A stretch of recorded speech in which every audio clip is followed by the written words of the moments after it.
Dasar akademi si pansos. Secara logika, kalau ada bukti keluarga presiden terlibat korupsi dan pencucian uang, yang membongkar bukan badut, badrun, perorangan begini. Mestinya ketua partai oposisi yang mempunyai kepentingan dalam perjuangan skala besar dalam menegakkan pemerintahan yang bersih dari korupsi, kolusi dan nepotisme, serta mampu membawa bukti-bukti yang kuat karena mempunyai jaringan informasi yang bisa diandalkan. Assalamualaikum warahmatullahi wabarakatuh. Selamat datang di Spider KW TV channel yang selalu hadir dengan opini tanpa ilmu sundul langit yang penting berisi. Bagi pemirsa, semoga dalam keadaan sehat selalu, dilimpahkan rezeki dan kebahagiaan sekeluarga.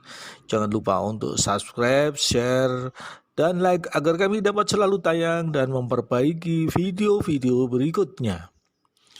Akhir-akhir ini media heboh dengan sosok yang muncul tiba-tiba dan seolah mempunyai data yang patut dilaporkan ke KPK, yang isinya bisa diduga hanyalah kepingan-kepingan berita yang bisa pemirsa cari di Google dan menghubungkan kasus putusan Pengadilan Tinggi Palembang terkait dengan sanksi denda pembakaran hutan PT Bumi Mekarijo, anak perusahaan grup Sinarmas. Mungkin pemirsa tahu, ownernya sudah almarhum. Beliau adalah orang terkaya di Indonesia peringkat ketiga. Secara logika, kalau ada bukti keluarga presiden terlibat korupsi dan pencucian uang, yang membongkar bukan badut, badrun, perorangan begini.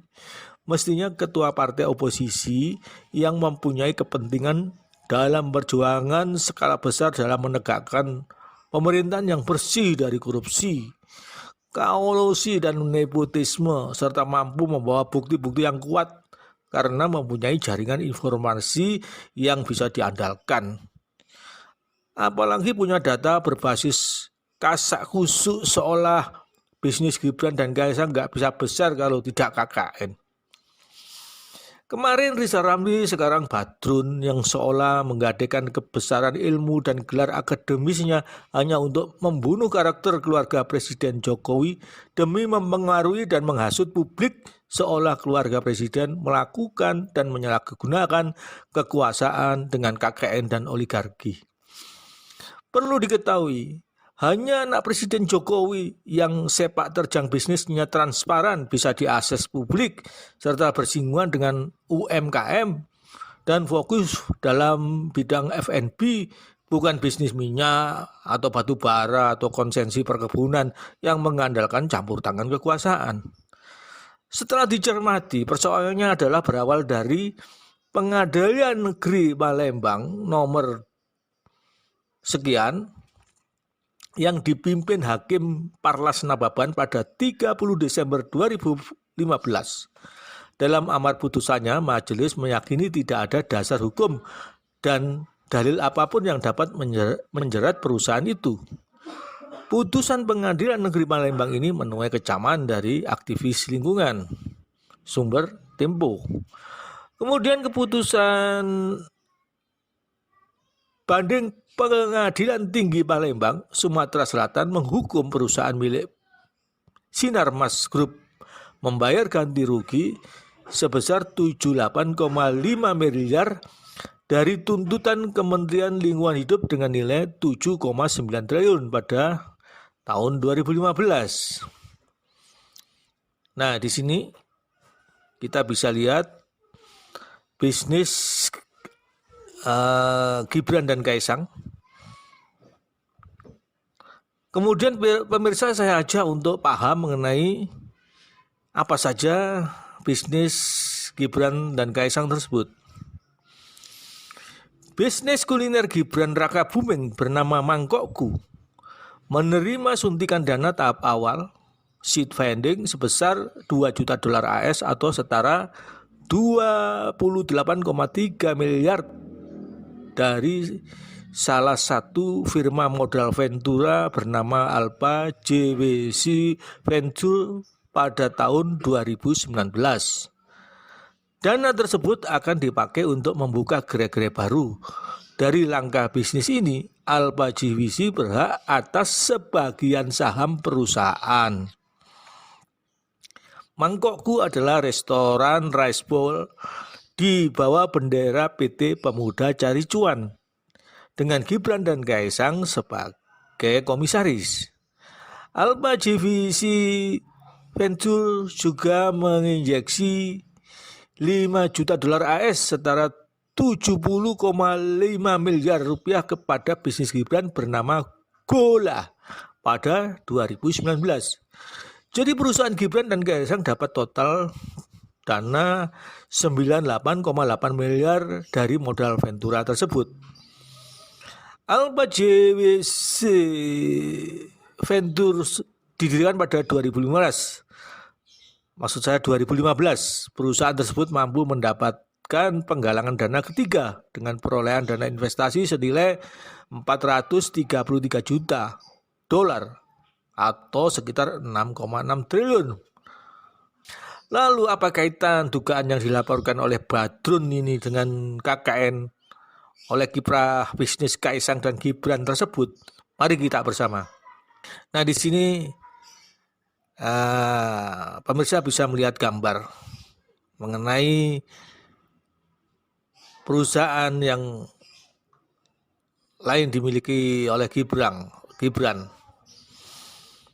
Pada tahun 2019, Kaisang mendirikan perusahaan GK Hebat yang merupakan kongsi ya dari 3 perusahaan, masing-masing PT Siap Selalu Mas milik Gibran dan Kaisang, PT Wadah Masa Depan yang terafiliasi dengan keluarga Gandhi Sulistianto, Direktur Utama Sinarmas, dan PT Gema Wanajaya milik keluarga T. Permadi Rahmat, satu dari 50 orang terkaya di Indonesia. Di GK Hebat, Antoni Pradiptya menjabat direktur dan Kaisang sebagai komisaris. Nah, mungkin dihubung-hubungkan dengan perusahaan baru Kaisang di sini yang kongsi loh ya. Ini kongsi ya, bukan milik sendiri.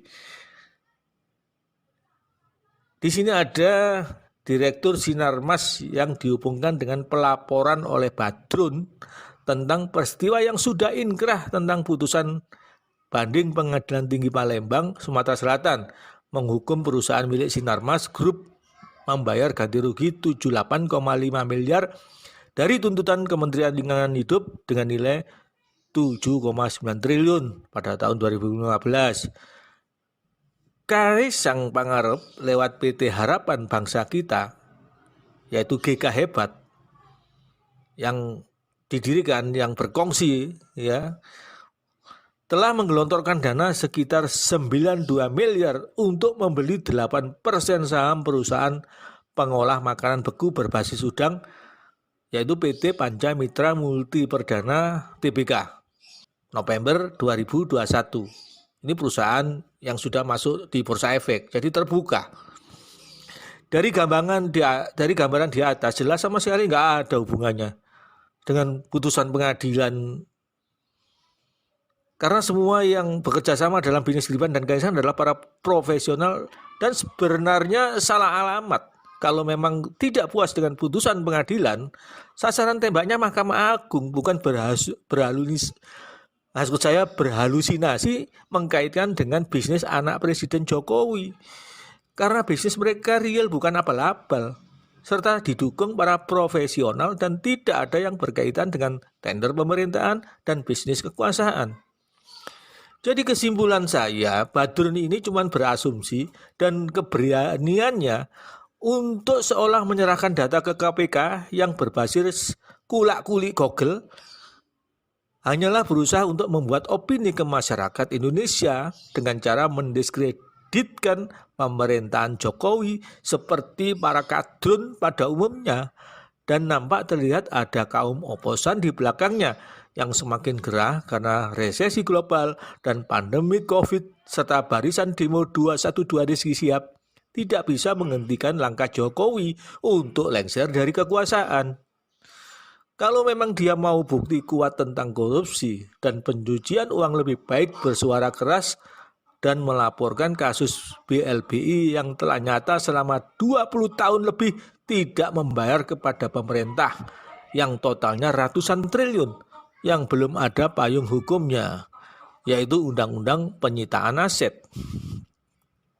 Sesuai pengakuan dia sebagai mantan aktivis 98 dulu yang andil berjuang melengsarkan Soeharto, bukannya BLBI terus dilupakan begitu saja.